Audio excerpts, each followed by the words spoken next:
1020p because that's just how StreamYard is. Yo. By the way, Kris, you're not coming in through your mic, by the way. Let me double check. Welcome, everyone. Welcome. Ladies and gentlemen, please have a seat. No, you know what? Maybe should we address the elephant in the room? Should we address the elephant in the room right now? Can y'all hear me? Yeah, I can hear you clearly. Yeah. You're still on the No, I connected to the mic. Can you hear me better? Maybe I just need to turn up the gain a little bit. No, it's still Hold on. How's that sound? Ask the viewers because it might be your headphones. How's everyone? How's my sound coming across? You might be right, actually. Hold on. Let me double check. Let me click on a random YouTube video. Oh, I don't know. How about the guy who's been in Palantir since $6? You've been in Palantir since $6? No, I was gonna click on Amit's video. Yeah, there's an echo. That. Zocode says it's an echo. Yeah, I don't know why. It's not me. It's not me. Okay, look at your input. Yeah. Well, it's not like an echo. It just sounds like, oh, there he goes. All right. Well, good evening, everyone. Good morning and good afternoon for those who are elsewhere in the U.S. I am in California, as a lot of you guys know. So it is a good evening for me as well as for Kris. Should I address the elephant in the room? I think I should address the elephant in the room. All right. So Palantir is up 24% after hours. And welcome back. Perfect. Let's address the elephant in the room. Let's get this out of the way first. All right. Like we can't just avoid this conversation. We have to talk about it. All right. Like we can't just come on. The thing is up 24% after hours. We can't avoid this topic. All right. So I just want to, I'm happy for Palantir shareholders. I really am. I'm not long it. I'm not short it. I'm super jealous, but I am not, I'm definitely not short this beast. I mean, these people just like keep on raising guidance. It's crazy.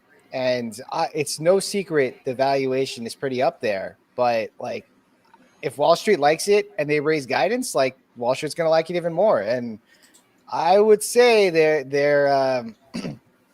guided for 41.4% EBIT. And that's pretty crazy when you think of operating margin. I was just kind of blown away by that. And then, you know, obviously you have the commercial growth, U.S. commercial growth growing at 64%. U.S. revenues are up as well. But I think the operating margin was definitely something. Not only did they beat the operating margin by 5%, but then they raised the guidance for next quarter. And it's just balls to the wall. I don't know how they did it, dude. I don't know how.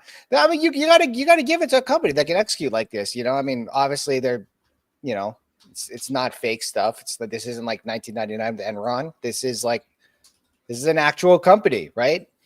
And I think this just shows you that that software revenue is going to be real this quarter. And when I think about how I'm positioned for this year coming up, I am freaking happy with how I'm positioned, as I have a lot of software. And if this reflects on what's going to happen for software, it's going to be a phenomenal year, man. It's going to be a phenomenal year. So here's a question. What did we learn from this Palantir? I wouldn't call it a fiasco, but basically missing out. What did we learn? Because I think every story, everything you miss and everything you gain, there's always things that you learn, right? So what do you think we should have learned from this? Should have learned that in the midst of an AI super cycle, especially where Nvidia and every single GPU company and hardware company has been reaping off the benefits of AI in the first stage, I think this just shows that the second stage is really coming. And I think the second stage is really software. And you know what? A lot of people have said that in the past, like, I'm not going to name any names. There are people who've called it before I did, which is great. You know, congratulations to them. I'm not going to take ownership on being the first one to call this, because I'm certainly not. But Mhm. I definitely think software is going to have a crazy, massive valuation to the upside. And if it's anything that shows it, it's Palantir. Like Palantir was already one of the winners in the first stage, right? When it came to software and GPUs, and they had the narrative, they had all the analysts on Wall Street, which certainly helps. But the fact that they have re-accelerated revenue to this extent kind of shows what's going to happen when it comes to software. Now, what have I learned? What I learned that if I'm going to long a stock, I should just stick with it instead of trying to be smart and trimming it, whatever, if my conviction is still high in it, And what I've learned is that I shouldn't have sold Palantir too early. I did. I sold it way too early. I looked at it as more for trade when it should have just been an investment. Yeah, I mean, that's what I learned. What did you learn? Two things. Number one, if you have momentum on your side, there's nothing that can stop you. Valuations don't matter if you have momentum, right? So if you look at a company, if you look at a company like Celsius, when we got into Celsius, the metrics were trending in the right direction. And so we were able to ride that momentum higher. Now, we got off that train right before it crashed because the numbers started to deteriorate, right? That does not seem to be the case for Palantir. So until we saw the numbers really start to go in the other direction, we shouldn't have used valuation as a barometer for holding or not holding a stock, right? So as an example, like clearly Palantir is overvalued at 40, at 50, at 60, at 70, at 80, at 90, at 100. It's no secret. Like it's like when you look at it purely from a valuation standpoint, these guys are, I mean, in my opinion, they're running a dubious scheme in the background with a legitimate business. Now, the way I see it is that on one hand, if you look at the total shares outstanding, it's growing exponentially. So your EPS, even though it looks like, oh my God, you beat EPS because your revenue went higher and your operating margins because of your rule of 40 looks really attractive, right? They're at 81% rule of 40. But that's with a weak comp from last year. And then on top of it, you've got all that additional operating margin that's coming from the interest on the cash. So essentially they're issuing shares at about $10, diluting shareholders. They're taking that cash flow that they're getting from share sales. Because remember, the way that the option exercises work is that if you have like an option that exercises at $10, Palantir creates new shares at $10, sells it to Alex Karp, and then Alex Karp now can sell it into the open market for 70, 80, 100, whatever, right? So what's happening is right now they're creating a lot more shares. So you're getting a lot more dilution, but the market does not care because there is a story and a super cycle behind it. So I would say if there's one thing that we all have to learn is that when it comes to momentum, you just ignore the fundamentals and just ride the momentum higher, because this way you'll catch most of the upside. Now, where do you get off? Well, you get off when momentum dies, right? When momentum starts to go in the opposite direction, then it's like, okay, it's time to get out. Now, the thing is, this is something that you have to train yourself to do. And I don't like doing that. Like, that's just not how I invest anymore. Like, I was like that when I was a much younger person, where if I saw like a company's momentum, it would go up. Like, here's an example. You look at Rocket Lab, right? Rocket Lab, clearly valuation doesn't matter because it's a momentum thing, right? Everyone believes in the story. So if you are in a company because of the story, don't worry about all the other stuff. Like, if you start to see the business trending the other way or some of the products trending the other way, then yeah, definitely get out. So I'd say in my opinion, we didn't lose out on much when it comes to Palantir. I know a lot of people are like, oh my God, look, it's $100. Yeah, but the thing is, we also didn't take a colossal amount of risk, right? When you buy companies that are overvalued, that are super overvalued, you're basically tacking on a lot of risk. So the goal for us should always be buy companies and build a portfolio where the risk is not as high, and the way that you do that is by buying companies at decent values. The one thing I would say that I probably will eventually do is if I see a company that's going right in the right direction from a momentum standpoint, but the valuations are crazy, instead of just selling, I might just sell the stock and instead buy some call options on it, so that this way, just in case it does blow up, whatever, I don't care. Like, it'll be, I'll be able to make the money with low capital from a capital standpoint. But on the other hand, if it doesn't go anywhere, whatever, the most I lost is whatever premium that I put, and that's it.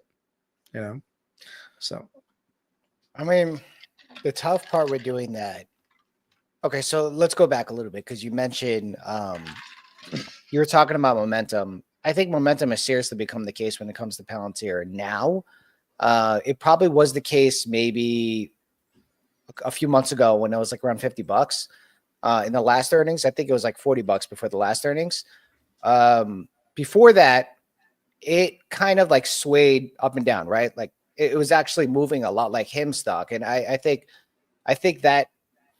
what a lot of people think about the way that stocks move in probably lower billions of valuation, there's a lot more impact from the short-term traders as well as large money managers, as well as what are those called? Prop firms that have a lot to do with the volatility of the stock. But when you're reaching valuations at 200 plus billion, that volatility can somewhat decrease and be, I wouldn't say like, I don't really know how to explain it, but the volatility of Palantir at like $30 would probably not be as extreme as where it is today if the fundamentals are there. And if I don't want to say institutional, because that kind of gets like a red word. It's like institutionals buying them, I mean, they can't sell. Like, no, institutions can sell, but to the degree of where this company stands on a fundamental basis, as well as a secular trend when it comes to AI, it is hard for me to like just even think that this stock can come down. Now, on the contrary, the fact that I'm thinking like that has me think like, well, if I'm thinking that, there's a good chance that the market's thinking that. And clearly the market is thinking that this company has an AI tailwind. Like if this market was connected to the valuation of the stock, there was no way it'd be trading here, right?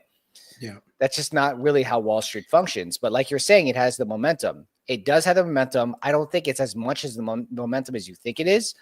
But at the same time, when you, I think that no matter what a company is priced at, right? Palantir was like around $180 billion before the earnings. All the metrics and the financials are priced into the stock at that point, amid any insider trading. And now that they have raised guidance by the wide margins that they had, the stock's usually going to go up. Like it's going to go, like no market is going to look at that and just be like, oh no, you know what? We're reading it because we actually priced them to like beat it twice more than they actually beat it. The problem is that everyone had the anticipation that it wasn't going to beat it or it was going to be flat, and it didn't. It beat it more, because otherwise, if it was expected to beat more than it already did, then it wouldn't have rallied 24%, because that would be the re-rating. I mean, obviously, there's like a lot more factors that come into it when it comes into the stock, but it's just, I looking at this right now, like I would think that I don't know if this stock can crash without the market crashing. Well, here's the thing. They were smart enough to attach themselves to the AI thematic at the right time. And then at the same time, they made the right decisions when it came to, like, from a business standpoint, for not spending a lot of money on LLMs like Snowflake did. You got to give it to Alex Karp and team for at least figuring that part out, which is they kept their cash burn to a lot lower level. So if you look at Snowflake did its Arctic thing, which, by the way, it's doing on its own. But now if you think about it, Alex Karp was really right to say that LLMs can be commoditized. And that's exactly what's happening right now. The value of the LLMs is going down. So that additional investment in making sure that the platform was at the top when it came to marketing, because I think Palantir has done a really, really good job, even though they say like, oh, we don't sell ourselves. I think they've done a really good job in two things. One, marketing themselves as the definite like AI winner, right? And then you had analysts like Dan Ives saying, oh, these guys are the AI winner, and then their products might be AI winners out there. And then you also have another factor, which is they really appealed to like the retail shareholders. So that really helped. I mean, it's the same thing with Tesla, right? Like you look at Tesla in the earnings call, they had a terrible earnings, but they really appealed to their shareholders. And what happened to Tesla? It just went up, So I think when it comes to these stocks, they seem very cult-like, And I don't know how the executives sleep at night knowing that they're basically trying to sell something at such an expensive price. But at the same time, that's how business works, right? Your job is to basically sell the company, sell the value that the market may or may not be seeing. So I don't know. I personally am still, I'm happy I'm not in Palantir. I am happy that those who you guys are in Palantir, congratulations, rooting for you. But for me, I couldn't sleep at night knowing I have Palantir in my portfolio, because at any time this thing could go into like Celsius, right? In which case now you got yourself a 70, 80% retracement. I think it's hard to, because my argument for Palantir possibly topping around the 60s was mostly on a technical basis, but the market's still bullish. So if the market falls down like 10%, there's a pretty good chance Palantir is going to fall significantly more than that. But the market is just so bullish right now. Like, just tips are just getting bought. I'm not saying that's justifiable reason to keep on buying the dip, but the thematic on the market, if there was no AI theme right now, and there probably would have been another theme, but if there was no AI theme, it would be very hard for me to believe that the market could be at where it is today, given the tight liquidity conditions we have today. Like, I don't care what you say. Maybe the Fed cut rates up a whole percentage, right? They're still letting bonds roll off its balance sheet, so they're not doing QE anymore. The dollar's still at 110, so liquidity is still tight. This isn't 2021, right? It would be very hard pressed for me to believe that the market can continue rallying on its scope unless there is some sort of technological fundamental theme being played out, which is AI. And I think this year we have to see it in companies. Like, I know last year that's what they were saying, but like there was still a way for hardware sales to still provide the valuation, like for Nvidia, for example.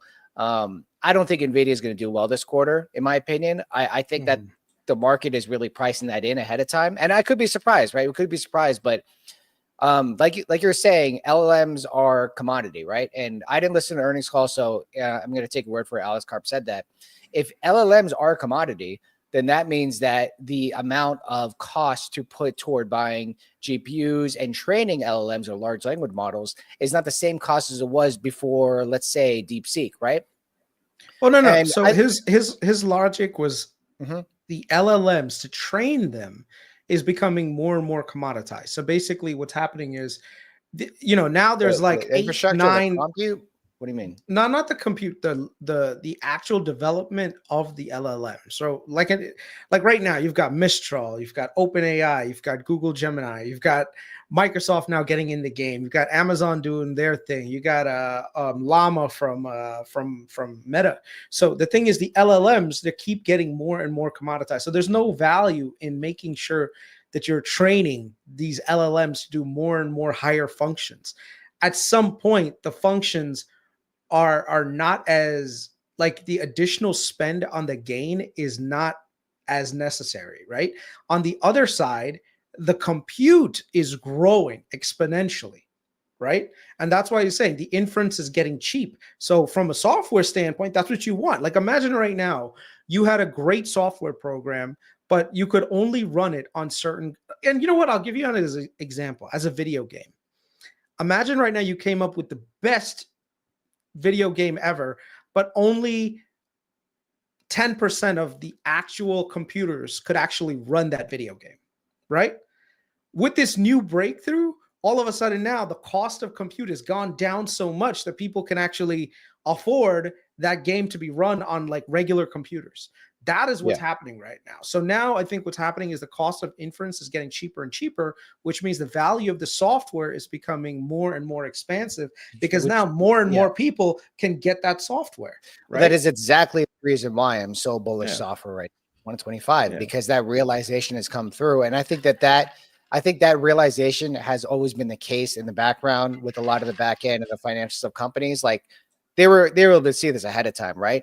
But I think Wall Street's starting to see that, and that's why you're seeing a lot of these companies get re-rated, especially software, to a higher extent, because they're kind of seeing this happen and they're assuming it's going to happen. I mean, like, obviously the stock prices go up. There's a lot of assumptions built into it, because like I was banging the table with GitLab when it was around $40, but now it's almost double that.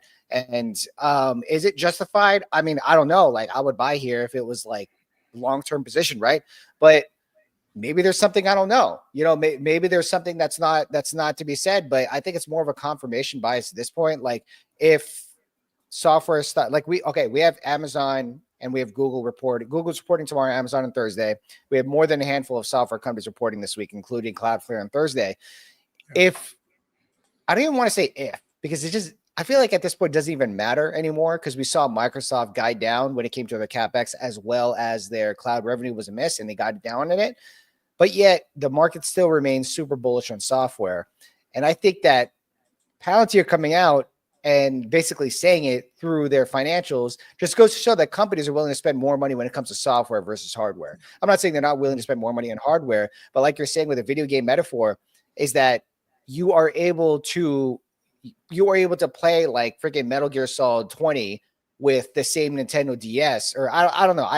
I don't play video games anymore, so I don't know what the equivalent is. But let's say you have a PSP and you can't play Metal Gear Solid 5, right? Because it's just it makes your PSP slow, and then now you can play it, but you can't just play it out of nowhere. Metal Gear Solid 5 needs to be refactored and released again, re-engineered to be able to utilize those existing components more efficiently. And I think that when you have DeepSeek, I think that is what happened last week. That is what the market realized, is that you don't need more compute to do what you can today. And DeepSeek, Scale AI proved that with the DeepSeek models that were released and benchmarked and tested and budgeted, right?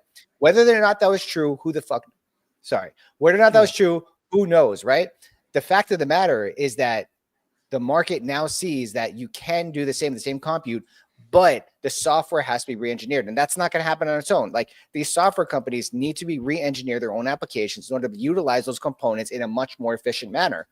Whether that means utilizing all the network GPUs in parallel on the same load balancing, whatever it is, it needs to be re-engineered. But I think that the answer is there on how to do that, or they're actually looking for that answer. And I think that's where the investment dollars are going to go on the efficiency more.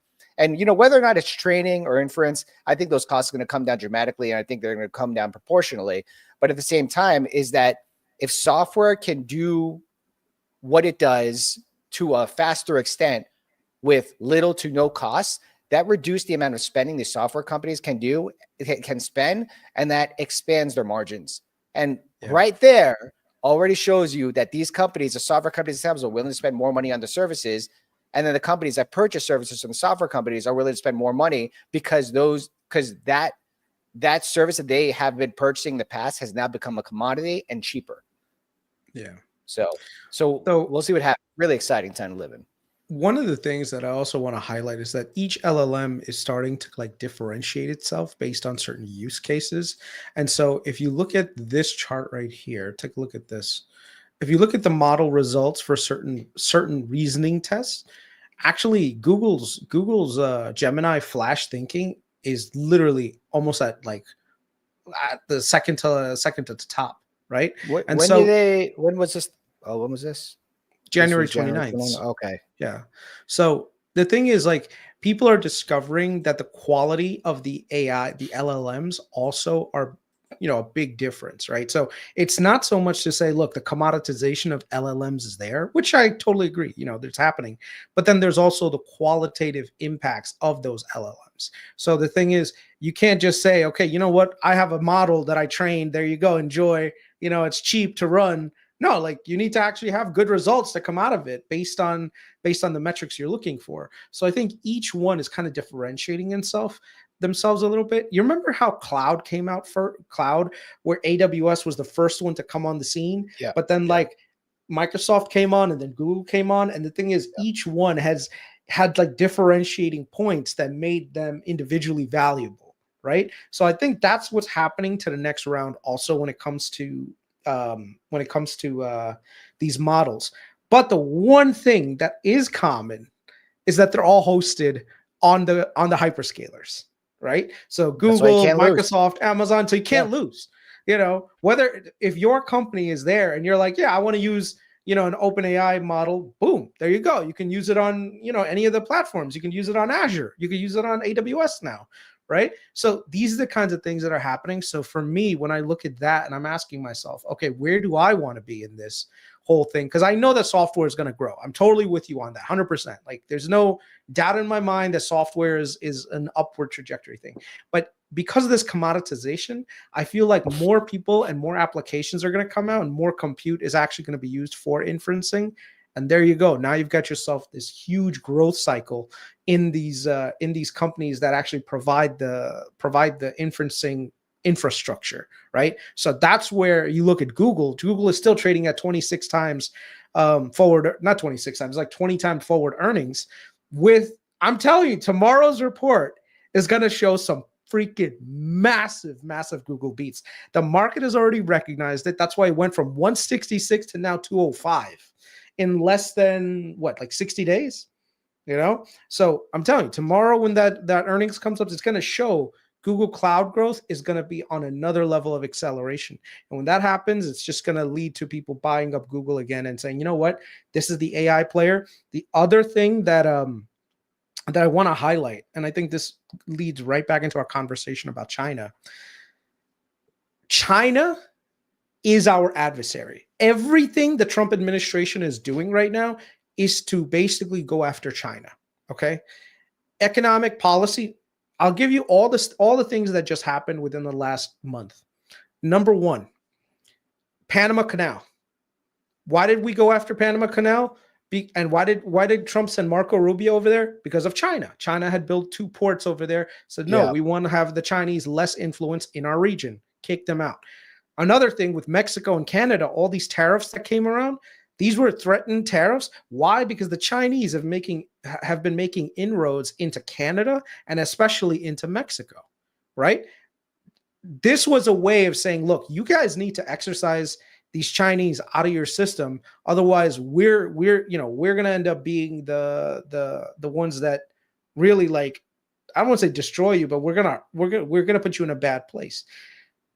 Both the Mexican and the Canadians realize this, especially now because you look at this fentanyl thing. This fentanyl thing is all of it. The Chinese are the ones that are sending the fentanyl into freaking Mexico. Yeah. Like, so why do you do not Mexico then? Like, what are your thoughts about putting tariffs in Mexico? I mean, yeah, obviously they're sending 10,000 troops to the border, No. So basically, there's been 2 major problems. The Chinese have basically been sending fentanyl into Mexico, and Mexico basically, the cartels have basically been sending it up the border, right? Also, the human trafficking part. The Mexicans have been getting rich off of human trafficking. Don't get it wrong. Like, the cartels are making so much money in human smuggling right now. Yeah. So they're making a boatload of money. Now, here's the thing. How do you get the Mexicans to stop that? Especially because the Mexican cartels, regardless of what people say, have a lot of influence over Mexican politics. Okay. They've disappeared mayors. They've disappeared governors of certain provinces. Okay. To think that the Mexicans are going to move on their own, it's impossible. The U.S. right now has probably given a lot of security guarantees to the Mexican president and said, look, I know that these guys are a problem for you. Let us come in there. Let us help you knock these fuckers out.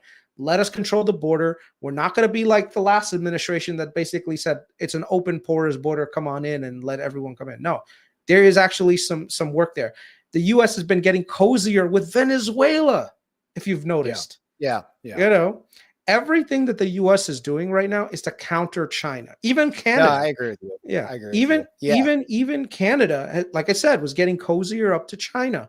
That's why the U.S. One. I never thought about because it always made sense to me. Like, China's building factories in Mexico, so the U.S. is trying to figure out a way to stop China from importing products from Mexico into the U.S. at a much cheaper rate. Like it literally is. No, you're right. Like it is a superpower war, like not a Cold War, but it's like an indirect way of retaliating against China. And I mean, I never really thought of like, how is Canada involved in all this? I mean, what were your thoughts of Canada? Sorry for interrupting. No, it was the same thing. Like, if you look at like so much, I don't know if you saw something called the Cullen Report. Do you know what that is? No, I don't. Okay, Cullen Report was actually done. Hold on. Because the Chinese have basically been one of the biggest money launderers in in China. 1 second. Cullen report. How do you spell Cullen? Cullen, Cullen. And literally, they had to actually Cullen. You look up Cullen Commission. I see it. Yeah. This wasn't like a long time ago. This is like recent stuff where the Chinese have basically been peddling influence into Canada. Okay. This is interesting. Buying politicians. Oh, I'm my telling bad. you, it's a whole. You were sharing your screen. I didn't. No, I it's didn't fine. put it It's in there. no, it's fine. It's just that's the point. The U.S. right now is in the zone of trying to counter China and China's expansion. That happened with when Lighthizer was out there, Africa as well for resources, and yeah. So all of these things, everything the U.S. is doing is to counter China right now. So I would say and by the way, the Chinese with their DeepSeek AI thing, that was another salvo on their part, right? Dude, So it's when that DeepSeek thing came out, I was a little worried about it at first, and like I thought about it during the day. I was just like, why is this perceived as bad? And I thought, like, this is actually a good thing, because then that means that because competition is always healthy, right? Yeah. But this is an opportunity for Trump to take all the mega cap companies and CEOs and be like, how are we going to stop this, guys? And it's like Jensen went over to the White House to talk about restricting GPU usage because China's using the Nvidia chips, right? Maybe they figured out a way to unlock the restrictions on Nvidia chips. I mean, don't get me wrong. Like China, they have the H100s, H800s, and maybe they're still living by those restrictions, but they figured out a way to like circumvent that through their efficient coding, right? Yeah. Like Trump has basically figured out a way to make sure that the GPUs are even more restricted on top of that. Like that is like totally an attack on China at that point. Like, dude, it's just all the government space race, man. Dude, all the government agencies right now, they've actually turned off people being able to download DeepSeek on any government device. Like NASA, I think Texas just did theirs thing too. Yeah. You know, Texas just banned that. So this is where I'd have to say we're in the point of this is like a new Cold War. And one of the space race, dude. This is a space race, Cold War, whatever you want to call it. The Trump administration is not going to break up Google. I mean, at this point, like no, they're not going to break it. That is completely off the table. You are not going to take one of your best chips off the table, right? I mean, right when we're about to go to war. Just it makes no sense, you know. So Google is going to do fine. All the big guys. If you had any sort of like wonder if big tech is going to do well or not, big tech is going to do well under the Trump administration.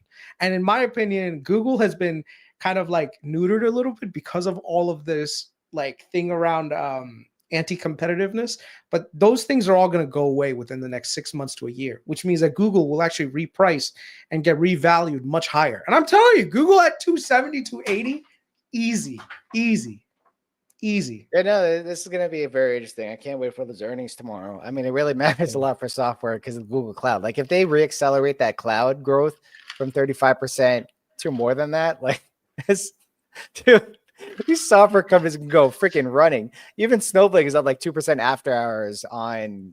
Dude, everyone Palantir. is like the freaking market is up. Like what the Qs are up like 1%, like from Palantir. Like it's just the sympathy algos, like from Palantir moving up is just it's insane. Like it's just, I mean, it's great. Like I'm not gonna be upset that stock is going up without me. Like it is what it is, right? But it's just like we're all kind of benefiting for this as well. Like obviously if you had Palantir, you would have benefited more, but that doesn't mean that we're all not benefiting. And it's very interesting to see what's happening when like just this weekend, like Qs were down so much. It was down 3% yesterday. And I mean, I put on some short-term bets overnight in Robinhood, and it was probably, I don't want to say the easiest money I've ever made, but like we've seen Trump 1.0 with the tariffs and everything. Like he always says he's going to do it, and he does a little bit, and it's coming off. Like this is usually how this guy works, right? Like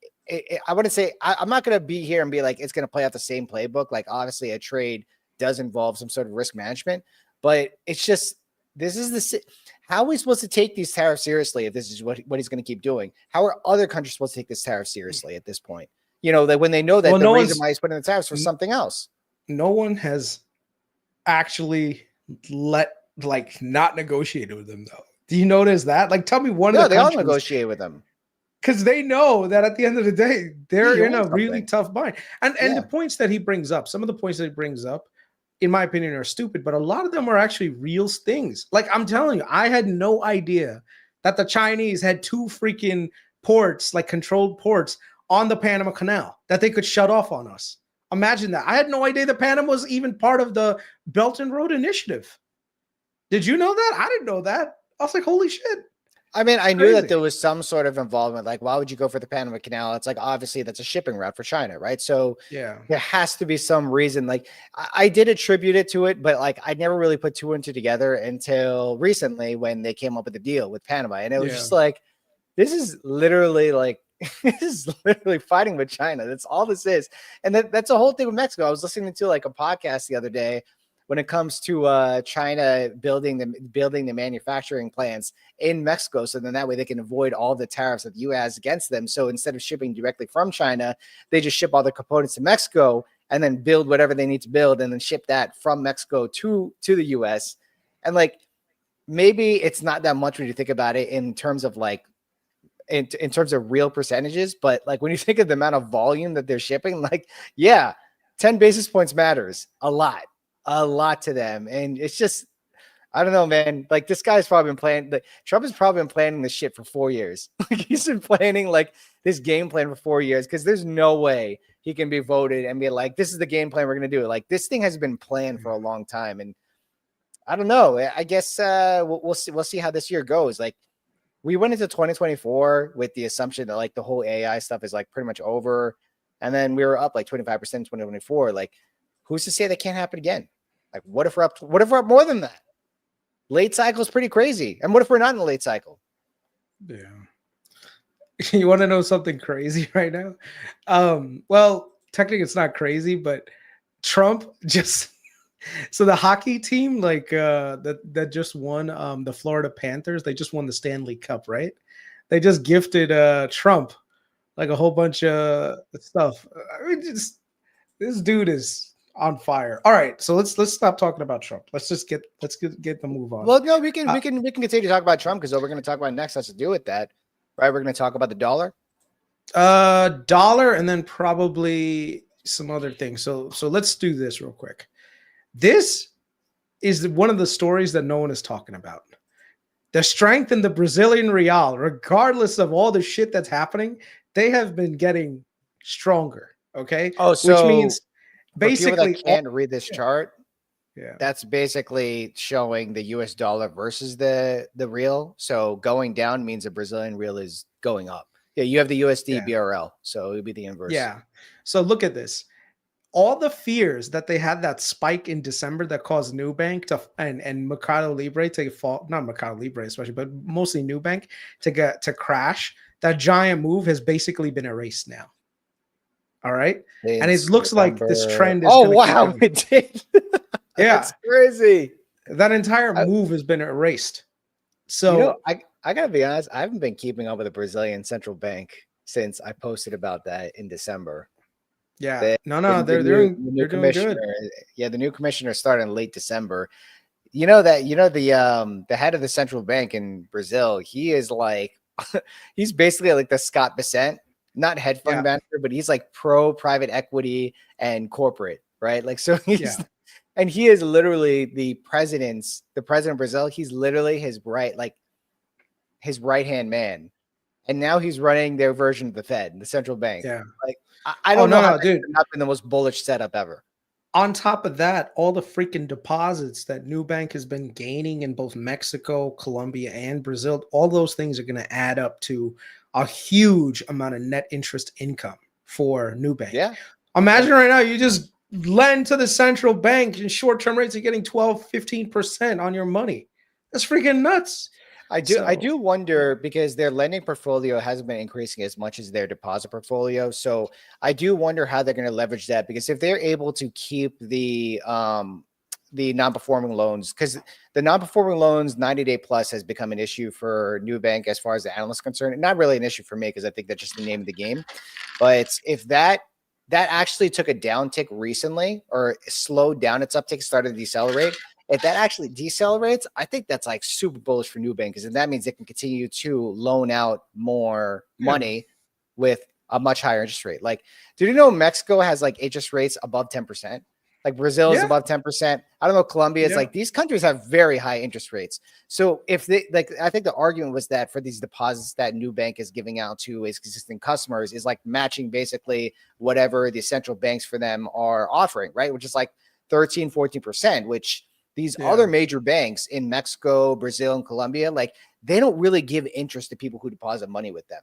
Like they're like, they basically look at the people who deposit money to the banks as like, oh, we're offering you a privilege to keep your money in our bank. So you need to thank us by keeping your money in the bank. So in fact, instead of paying you interest, we're going to charge you more fees, right? So then now Nubank comes in here and they're offering all these people like 10% interest on their deposits, right? And people are like, "Oh, let me just put all my money in Nubank. Let me just put all my Nubank, right?" And if their loan portfolio catches up with the deposit portfolio, like it's never going to equal the same amount. But if it reaccelerates, that's going to be very interesting for its net income, especially the net interest margin. That will be if that goes back up. This thing's going to be over 16 new all-time highs after this earnings, man. I'm waiting for that to happen. That's going to be awesome.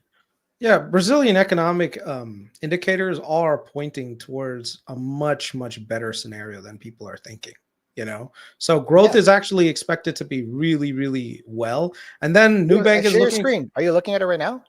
Huh? Their growth? Because Brazilian growth is expected to slow down. I actually didn't check what it was for January, unless they didn't... No. For December. So this is... I was looking for this. This one is for growth here. In 2025, Argentina is going to be like reversing and growing like crazy. Colombia is growing. Mexico, it's not here, but Brazil's growing also. So they're all going up, dude. They're doing really, really well. Yeah. Hold on. Unemployment in Brazil is actually really low too. Unemployment Brazil. That's why they're hiking rates, because it's like well, why not? Look at their unemployment inflation. Look at Brazil's unemployment rate. Yeah. 6.2. They have a lot of room. And the thing is, like, look, the economy is doing well. They're doing well. 6.2 for a country that size, you know, it's good. Real wages are going up, you know. So oh wow, their inflation rate actually ticked down last month in December. Yeah. And then where's their GDP at? GDP growth rate? Yep. Look at the wage. Look at the wage. Look at the growth in. Look at the growth in wages. Look at the growth in wages for these guys. Yep. No, I know so this was this was my argument when it came. Honestly, guys, if you didn't read the Nubank articles that I released, like you need to read that. You literally, I posted like so many things on there. Let me actually put the link on there. Yeah. Look at this productivity gains from last year. I mean, they're accelerating, dude. This is where you want to be. Labor force participation is growing. I mean, I'm actually going to go on Tanner. Well, I don't know if it's still going to happen. We'll see what happens, like, because I haven't spoken to him last week, but he invited me to go on his on some streaming he's going to do on Wednesday. He wants me to basically pitch Nubank and just kind of talk about it. I mean, the dude is like, oh, he's been bullish Nubank. You're the one who introduced him to it. So kudos to you for that one. But I don't know, man. I bought the Nubank dip this morning. That's for damn sure. That is for damn sure. Let's see here. I'll put the link in the chat. Yeah, the service in Brazil is top notch. Yeah, I'm telling you, man, we need to go and check out some of these Latin American countries. You know, do some on the ground research. I'll do some on the ground research. All right, so check this out. Okay, so this is this is the valuation target. So yeah, guys, check out the Hidden Edge Capital Substack. This is free, so you don't have to worry about paying for it. If I ever do monetize this, I'm going to give you guys a code, so you don't need to worry about it. That's right. The benefits of being on the Patreon keep growing. Yeah, seriously, man. Seriously. So over here, the Brazilian GDP per capita. I thought this is pretty important. I actually got to share this tab. So if you look over here, these are the expectations for the following year. So now Brazil GDP per capita, PPP. This means, okay, so you have the Brazilian GDP, which is somewhat flat to the upper direction. The per capita is basically the amount of revenue a country generates per individual, right? And Brazilian population is going up, so it would be expected if the growth rate is flat, then that means the per capita is probably going to go down. But that's not necessarily the case, because when you have per capita PPP, that is kind of it is kind of a way to compare this metric for countries that have different growth rates, different population rates, and so on. This is basically pricing power, right? So this is how much pricing power Brazilian citizens have, or people in Brazil have, for their dollars in terms of GDP capita, right? Per capita. So this is going in the upper direction, which means that the Brazilian GDP is going higher in terms of how much they could spend.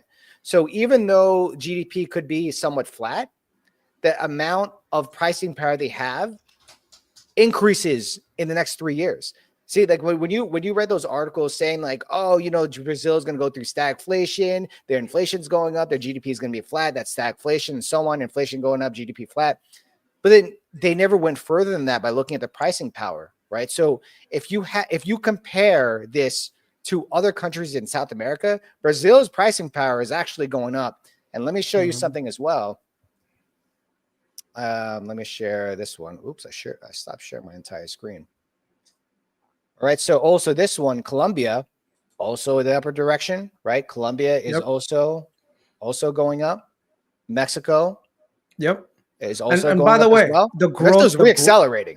The growth rate in Mexican accounts is freaking phenomenal for Nubank. Yeah. They are literally they're at 10 million customers already. So one thing people got to remember is that, and I'm going to share this tab, is that Brazil is 90% of Nubank's revenue, right? So most of the revenue you see is all Brazil. If their revenue growth in Brazil slows down, which, like, you know, if they have been getting the majority of their growth from Brazil, they cannot continue growing at high double digits for till infinity. Like, that's just not possible, right? No company can continue doing that.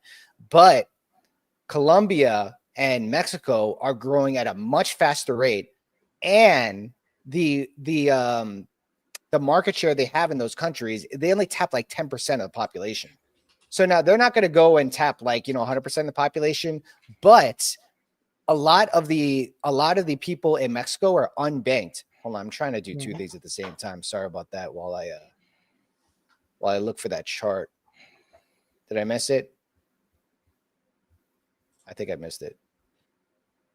There's a chart in here that talks about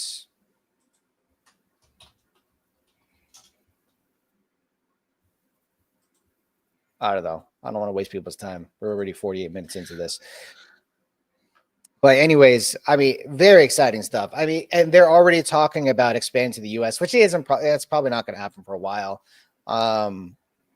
David Velez did talk about we're not looking to get into Argentina anytime in the future, but I feel like he's going to change his mind for that. We'll see what happens. There's probably more politics involved with that than anything. But I don't know. It's very. I cannot overlook this opportunity. Like, people are thinking, like, is Nubank still a good buy here? I think it is. I think it's still a good buy. I think there's a lot of upside not being priced into it. With the dollar at these levels, like, we definitely did see, you know, emerging markets kind of underperform in the last few days, mostly because the dollar is rallying again.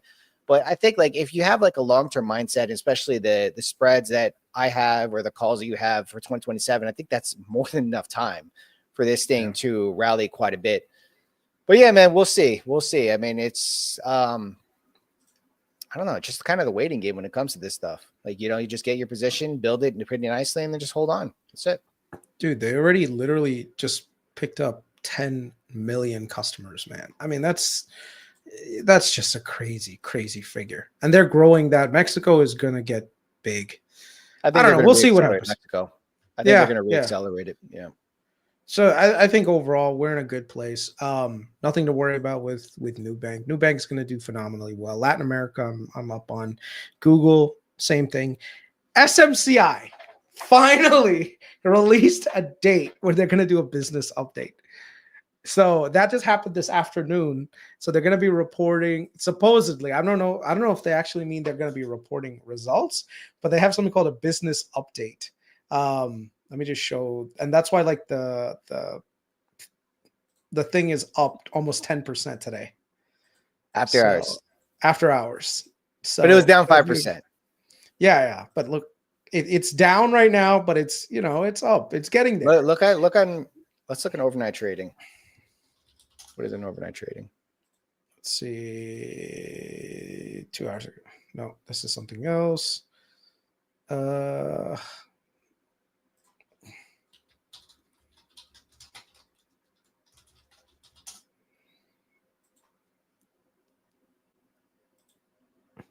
Yeah, right here. They have a conference call and a webcast with a second quarter fiscal 2025 business update for February 11th. Wow. They're up 9% overnight. It's crazy. Yeah. I'm actually surprised why they were down today, but I think it was just overall the hardware sector for AI is just not doing good today. Nvidia was down. Nvidia, this runs proxy to Nvidia.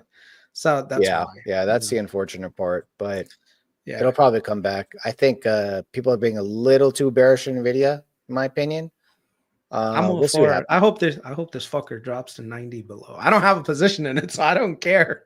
I don't think so. I don't know if it drops below 90, I'm definitely gonna open up some new spreads. I did make some money on the spreads like that I bought before, but I want to do them. Yeah, I closed them when in like the 140s. So I'm gonna keep doing the same thing. So if this thing drops below 90, I'm gonna open up some new spreads on Nvidia. Yeah, thank you, dear. I gotta go in a little bit. Yeah, man. I mean, I don't want to go more than an hour here. Does anybody have any questions? Yeah, let's do a quick 10-minute question and answer session. I know I'm waiting for Nvidia to go to $90 too. You and me both, Rob. You and me both. That would be crazy. If it breaks 90, then that's a new low. I knew 52-week low. Yeah. Or I don't even know it's 52 weeks, dude. It's like a new 3-month low. I don't know what it is. But I know that they had a pivot low like around $91 August 5th. Yeah, right. Yeah. I mean, I don't know, dude. If Palantir goes to $40, the market has to be down. Like I don't know if it's gonna get down to $40 without the market going down.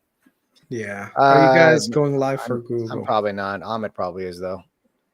You're gonna go on Ahmed's session for Google? Yeah, I might just go on it for a little bit and just go through it. There you go. What do you expect from I actually I posted my thoughts on this. I think I posted it in the SamDD channel. I think the CapEx issue for Microsoft was more of a Microsoft problem than an entire CapEx problem, because I mean, it's like you're not going to see like DeepSeek come out and just like, oh, well, we don't need to spend any more money. It's like, no, that I think it's going to be the opposite. I actually think Amazon and Google are going to increase their CapEx spend, or at least be flat. And but I think there's going to be adjustments as to where they budget the spend in. But I don't think these companies are going to reduce their spend. Even Microsoft, they're still increasing their spend. They just decreased the rate at which they guided for increasing it in 2026, fiscal year 2026. And keep in mind, I think Microsoft just reported their Q3 2025. Mm-hmm. Yeah. The next, Q3. We should do another episode soon, and we can talk about interest rates. I think from what I saw yesterday, the conversation that Elon had, the plan is very, very simple. And I put it on Twitter, but I'll be more descriptive with you guys. Let me just stop sharing my screen. Basically, let me just bring up my Twitter. The whole plan around Doge is this, and Scott Bessent is all for this. So Scott Bessent's a freaking man. That is such a most bullish backdrop you could ever think of. Stanley Druckenmiller's one of the guys who used to work for George Soros alongside with Stanley Druckenmiller is now this Secretary of Treasury. So this is what's happening. Elon, Doge, And the federal government, they're trying to reduce spending as much as possible. How are they doing it? They're cutting back on excessive contracts. They're cutting back on leases on federal government buildings. They're cutting back on all these additional programs that are out there. Even the federal workforce, they're trying to lay off some of them, getting them to quit voluntarily or take like the severance thing. That's a huge thing. So number one, step one, reduce spending. If you reduce spending, right? So that means government outlays, you can reduce inflation. So if this goes down, that means unemployment is going to go up. It's clear as day. Not only is it going to go up because the federal workforce is shrinking, but then you also have these secondary and tertiary contractors that are losing out on money. So what are they going to be doing? They're going to be cutting back. And at the same time, anyone who's in a federal role that could be laid off, they're going to cut back on spending. And you're talking about the largest employer in the country right now, putting uncertainty into the markets. That means that people are going to stop spending, or at least not spend as much money. So what happens if you reduce spending? Inflation is going to go down. If inflation goes down, job numbers go up. Federal Reserve gets to cut interest rates. If the Federal Reserve cuts interest rates, that's going to reduce down the deficit. And if the deficit comes down, that means that the interest rates are going to start coming down, because now people are going to have more confidence in the U.S. And the U.S. Treasury, right? So reducing down interest rates. If interest rates go down, what does that mean for the federal government outlays? That means that goes down. Right now, the government is spending almost $1 trillion a year in interest charges.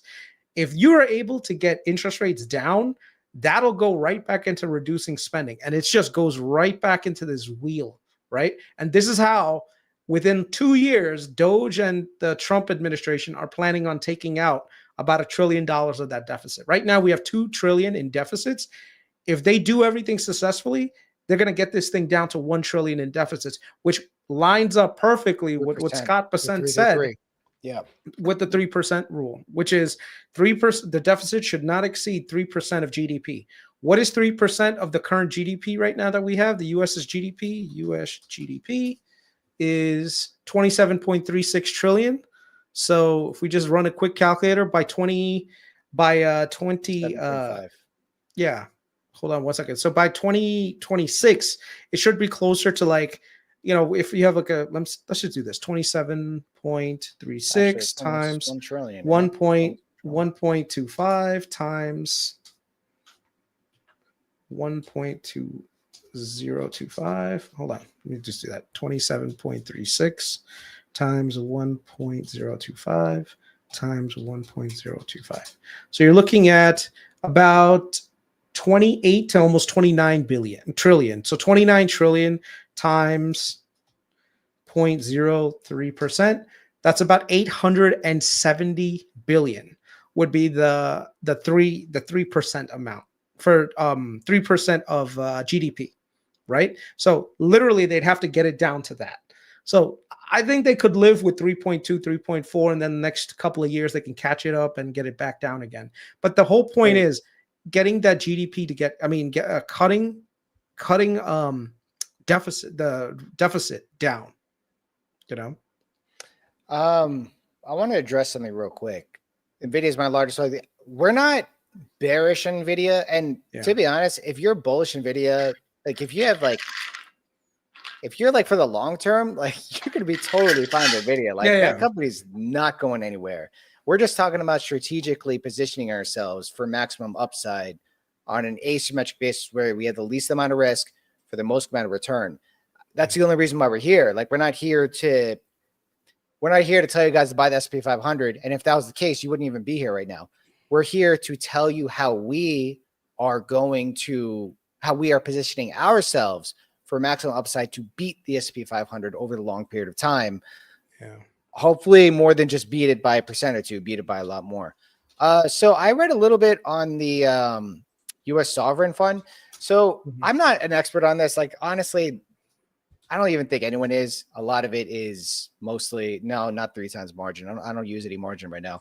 But 0 DTs, you're crazy, dude. Anyways, I don't advise using margin. All right. How about that? I don't want people to think like, let's go use margin, whatever. Technically speaking, being in spreads is using leverage, but it's not using margin. You're not borrowing money. Anyways, Yeah. The sovereign wealth fund is basically utilizing the US's $5.7 trillion in federal assets to generate long-term wealth. And they're basically using this as a way to reduce the tax burden on American families and businesses while promoting economic security. How are they going to do that? I don't know, but it sounds pretty bullish to me. I don't have any more thoughts beyond that. I need to look up more on that. Sometimes I feel like though these things that like there's like kind of news that comes out regarding what Trump's doing, and like it doesn't really make any of the press releases or anything, mostly because it doesn't make a good headline. But like I feel like these things matter more than anything. So thank you for reminding me. I need to look up on this today, because if this is the case, if what I'm reading is correct, this might be Trump's key to reduce the income tax. Yeah. One of the other things, the sovereign wealth fund. One of the other things also is that most sovereign wealth funds, they've come from ad valorem taxes, I think, on like exports of like natural gas resources, oil and stuff like that. So I think Trump might end up doing something like that. And if you look at the interview by Tepper that just came out, did you see this today, by the way? What? Where? Look at this. Here, look. Component of trying to supply all this new technology. We're trying to understand it better. Trying to understand it better. Here's the thing. Would it be? I'll tell you. Would you avoid green? Would you embrace green? Would you avoid fossil fuels? Would you embrace fossil fuels? Natural gas? Hey, hold on. I never think I'm that smart, so I just like to use common sense. I made you out to be really smart. Okay, you can try, but I'm not going to accept it. But I do have a heck of a lot of common sense, and this is what I know. I talked to some governors, around the country, both sides of the aisle. I'm friendly with everybody, as you know. Yeah. So they're not going to let their nuclear power come offline. It's not going to happen. It's a joke. Some of these projections on these things are crazy.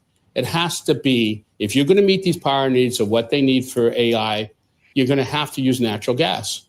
You're going to have to use natural gas. It's just. And that comes from drilling.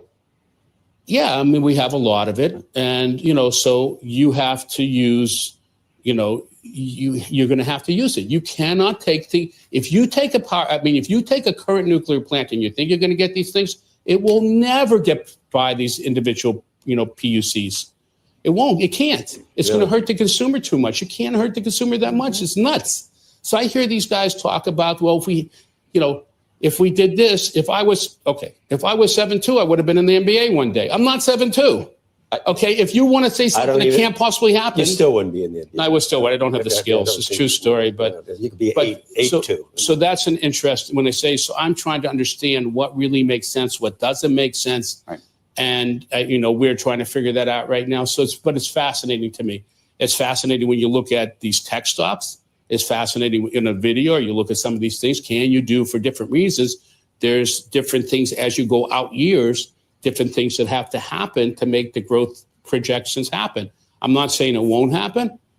I'm just not smart enough to know if they will. I know the probabilities that they will or not, but I can't. No, I mean, it's what it is. Okay, so I recognize those things, and people are making assumptions that are going to happen 100%. Well, the United States is a great country, and we innovate like heck, and, things do happen this way, and usually you have flies. We do have a fly. We have a It's fly. one particular one, and if I get him, I'm telling you, I'm not even going to kill him. I'm not going to kill him right away. I'm not going to kill him right away. Dare I ask you how the election plays into all of this? So with the election, I am a big proponent of split government. And right now, you're more than aware of. Yep. It looks like the Senate is Kris. and the House is Democratic, and I'm Republican, and I don't care. Yeah. Wait, this is from 4 months ago. Is it? I thought it was new. No. This is 4 months ago, because I was wondering where you got that, and I'm looking at his tie, and I'm like, this is the same tie. Unless the dude is wearing the same outfit he wore last September. It's the same fucking interview. Is it? Oh, yeah, no, that's another. No, actually, David Tepper has been long nat gas. He's a very big proponent of nat gas. He's been for some time. That was actually one of the bull cases I had for getting into next. yeah. Okay. And I think also Stanley Druckenmiller is long nat gas. I don't know if he still is, but he was long the actual commodity, not any stocks. No, but Yeah. yeah, no, No, that's the argument. But For me, mean, I see yeah. the long-term value in natural gas being Yeah, a yeah. commodity of the future, right? Everyone agree, that I've I agree. spoken to has basically said, look, all the renewable stuff, people are throwing that out. Like ESG is is getting shifted out. People are like, look, we need cheap sources of energy. Trump administration has been pushing the Europeans to close the trade deficit. How is he going to close the trade deficit with the Europeans? Easy. Buy the shit out of American energy. He said it, they're going to do it, and that's going to be the negotiating tack. So what he got out of Mexico and Canada was this fentanyl thing and the China thing. What he's going to ask out of Europe is buy our natural gas, buy our oil. And the Europeans are going to they're going to be like, wait, cheap American natural gas is a reliable source that gets us counter to the Russians? Hell yeah, let's do it. Yeah. So- So I guess before we head out, anything actionable today for people to be aware of? Man, just enjoy the ride, man. Don't let all these like one day things like tear you guys apart. I know that the markets, everything is gonna crash tomorrow, bro. Right now, there's no existential threats. The only thing that can be an existential threat to the economy is really, really shitty credit. If really, really shitty credit comes on, then you got a problem. But right now, we're in a lowering environment. So just chill right now. I think we're in a nice glide path with lower interest rates. Valuations are high. And sometimes I do wish that they would catch up, but most of the valuations are coming from the Mag 7, which, by the way, have been somewhat muted at the top level. So if you look at Nvidia, Nvidia has been pretty much flat to down for the last 6 months, even though their earnings have actually grown a significant amount. Amazon might be more expensive than Nvidia soon. Right. Same thing with you look at Tesla. Same thing with Tesla. Tesla's PE, like Tesla's worth 1 point something trillion, but their value is coming down. So the valuation on the overall market will balance out. That was a terrible chill. quarter last quarter. Huh? Last quarter, it was a terrible quarter. Long term, I don't know how it's still up there, but whatever. Listen, guys, long term, Venture Global is going to do really, really well. Okay. They have a really strong business. The only thing is, in the short term, we're going to see a little bit of volatility. That's just it. But Venture Global, that's why I have a position in Venture Global. I have a position in LNG, which is Cheniere. I have a position in Next Decade. We've all made money on nat gas infrastructure. I think that this is going to be a multi-year story. So just chill, enjoy. Yep. All right. Well, that'll be it. Pleasure coming, guys. The recording is going to be available at the same link. Talk to you guys later. Take care, guys.